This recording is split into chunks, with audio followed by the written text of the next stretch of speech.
林保署公布对2011年以来监测台湾乌熊的统计，指出台湾乌熊的族群数量逐年都有在增加。林保署嘛表示，讲台湾的保育观念是有慢慢在提升，所落来就是要减少乌熊重犯罪的这个情形，嘛要拍拼来达成，互人类甲乌熊会当和平共存。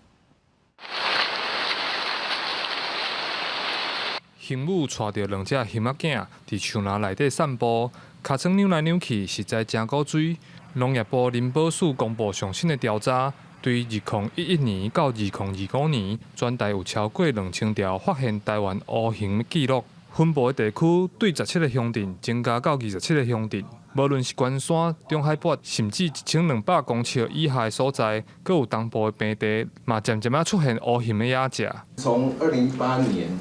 开始全台湾总共有60笔的母熊带小熊的记录表示说，那这个低海拔的这个环境呢，也开始也适合黑熊栖息或生活。林保署讲，经过多年宣导甲执法，违法掠乌熊的案件已经大量减少。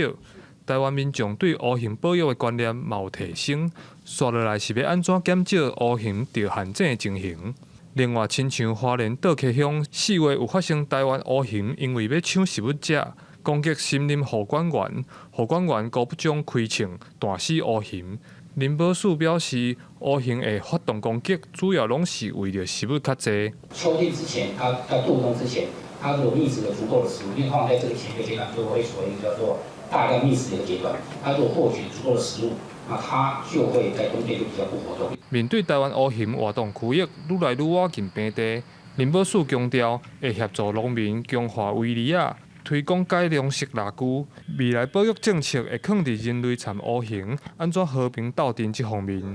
记者柯永哲台北报道。